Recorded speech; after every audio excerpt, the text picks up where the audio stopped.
Biafra come? It will come. I mean, Nigeria is going to break up. Nobody can do anything about it. Nobody. Why are you so certain about it? Because I know it will happen. Do you think there should be Biafra? Of course. Did the Igbos miscalculate at some point in the history of Nigeria? No. Well, as far as the war was concerned, it wasn't miscalculation. The war was not necessary. They shouldn't have gone to war. But they were provoked. Igbos had no choice but to go to the war. They had no choice other than to fight to defend it, to defend the humanity. I supported Ojukwu 1,000%. They were pushed to the wall. They had to fight. They had to create their own country by fire, by force. Why did I go and visit my Usegu's mother? Why did I go to the east for my honeymoon? Why did I go to Lagos or go to somewhere else to do my honeymoon after marriage? You went to the house of Chinua Achebe? I went to Chinua Achebe in Nsukka University. I spent a night there. I went to Mercy, the author, what's his name now? It was president of youth movement. He lived somewhere close to Enugu. You know, I went to see him. I spent a night there. Will Biafra come? It will come. I mean, Nigeria is going to break up. Nobody can do anything about it. Nobody. Why are you so certain about it? Because I know it will happen. No country operated the way Nigeria has been operated can survive. It's not possible. All the rogues who are running the country down, who are doing all sorts of things they are doing now, will pass. My people, happy Sunday. Good morning, good afternoon, and good evening, depending on where you are hearing me from or where you are watching me from. This clip you just finished watch, now you give birth to this one now you're about to watch. Despite the fact that this guy focuses his attention talking about Nigeria. When they talk about Nigeria, people are being mutilated, people are being killed most. People who have sacrificed most on that word he used there, Nigeria, are the Igbos, the Biafrans.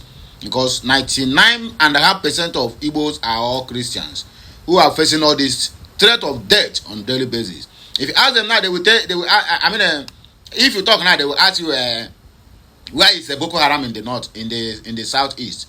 The Boko Haram terrorists we have in the southeast are the military, the police, the NSCDC, Air Force, and the Land Force and Water Force. That are the real terrorists we have in the southeast. So the other one are Fulani herders. If you say Fulani herders full all our bush. So just enjoy this clip I'm about to show you now, and then we'll come back for more discussion. Once again, happy Sunday to you all, and it shall be well with you in this new month of October. As you're watching, please kindly follow us, subscribe, like, share, and comment. All the very, very important in any of our content you just finished watching. So have a nice day. Oya.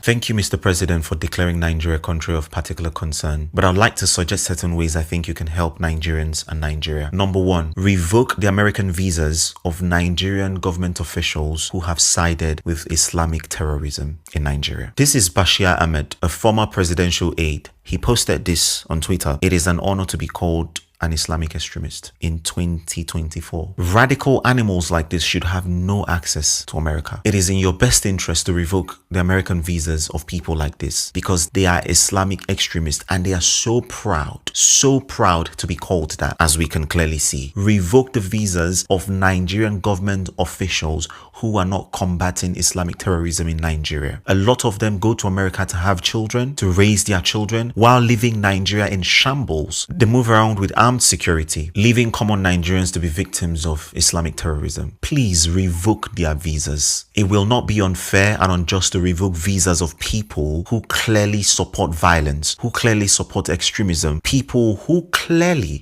are profiting off the lives of Christians in Nigeria dying. Revoke their visas. Number two, can you also launch an investigation into the properties they own in America and how they acquired it? It's very sad that we have a lot of corrupt politicians in Nigeria, and I'm very sure that a lot of them bought properties in America cash with stolen money, dirty money from money laundering. So two things: revoke their visas, launch an investigation into the properties that they have in America. A lot of them are criminals, a lot of them are corrupt, and they don't have any place in a civilized civilized country like America. So why not just throw them out? And maybe if you do this, trust me, they'll begin to prioritize safety and the security of Nigerian Christians.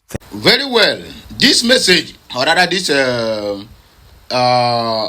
I don't know how long it has been out there, but it is good to be always showing this kind of thing, because some people, even including Tinubu himself, knows that Biafra must come. This one is not under probability. Anyone that is holding us, they are just delaying us. In fact, they are not holding us, but they are delaying us on what we would have achieved if Biafra would have allowed to be since 1967 to 1970. They are just systematically, spiritually, physically delaying the Biafrans. This man sees the handwriting on the wall. He said Biafra must come and Nigeria must disintegrate. And if Biafra come, that is why Nigeria must disintegrate. You hear him? If Igbo is in Nigeria, you will never hear anybody talk about Nigeria disintegration. But if they say Biafra must come and Biafra go, Nigeria is already finished. They keep on biting the fingers that feed them. That was why they are suffering. Nigerians are suffering. Nigeria are suffering as a country. You tell me that you are more one Nigeria than the Igbos. You are number first. You have second citizen, number second citizen. Then Ka will come become number 10 citizen before Ndi Igbo, who have housed almost every doorstep in the whole of the country, who takes anywhere they go as their home, because you force us to become one Nigeria. And when any fracas came up, all this their Muslim Islamist or Muslim extremist, they begin to murder that same Igbos, all in the name of tribal, or yes, you make it a tribal war. They will not make it a religious war, because it will look like a genocide. Then they will say it's a tribal war or a clash. That is what they call it, a clash. A clash between who and who? They will hear a clash between the traders and some mobs or some youths, just to give dog a bad name to hang him. So remove that word he's putting there. That place he's putting Nigeria. Just put Biafra there. That's exactly what I'm hearing, not Nigeria. Because Nigeria have nothing to lose. If they have everything to lose, they would have do something. Now look at cry everywhere. All the whole Twitter now, hey, Trump will go, Trump did. But when they are killing people, 200 and something people will die in one day, the government will look the other way around. December 24th of 2023, when Tinubu assumed office, over 400 and something in Boku, in Plateau State, were murdered in one single night. Their houses, their shanties were raised down, and in few days, all those shanties were raised up again. Not by people who are dead, not the people who died on that their attack, but the same people who attacked them to set them out of their community. Nigerian government, they look the other way around. The military came up and give you an excuse that the place the thing happened, it is not accessible. Well, it's accessible to bandits, and people are living there. Over 2,000 or 3,000 or 5,000 people are living in that area. They have killed some, they forced some out of their houses, their ancestral lands, to be living and training their kids in IDP without education. Tomorrow, when all these kids that have been trained without education came up, and one thing just enter their mind, and they begin robbery, or they begin to terrorize the country, it will be, these guys now, look at what they are doing. Then you'll be looking for money to avert them and combat them, because the worst person you can convert in this life is somebody who are born into criminality. Just like it is very difficult to convert somebody who already drank the water of Christianity. You can never get that person back. That is what is happening to all these Fulanis. No formal education. All of them are being brewed, and they are teaching them nonsense in that their Arabic school. And they start criminality at your tender age. Then these ones you see 23, 24, 25, and they become leaders. Those ones are the ones whom their papa born inside criminality. They born them as they wake up in a midst of guns and bullets and bombs. So what do you expect them to be? So that place that guy put Nigeria put Igbo there. That is what I'm hearing, because Nigeria have already disintegrated. What remains now is just a few things now, and everybody will just go their home. Tinubu know it. The other day, Southwest politicians or governors and the House of members, in fact, the whole Southwest, because their Obas and the rest of them only was also in the event. They call it summit. It is summit to discuss on how they will handle the affairs of their area, because they know what they have is agboros and fake pastors. So that was why Tinubu is busy equipping that region, so that if anything happens, he will just climb to Bodolion, make an announcement that Nigeria have been disintegrated. Let everybody go their home. And you think, these people see far more than you, the way they go church, or even more than you where they go DB. All these ones, what they have is spiritualist as their director, not a pastor or a native doctor who will just tell you, no. These ones, understand the real issue mother. Understand that politicians, before they real war baram mother, or baram man. Anyway, my people, I don't say here everything, so let me not talk too much. One or two comments, and then we'll round up this show. According to one of our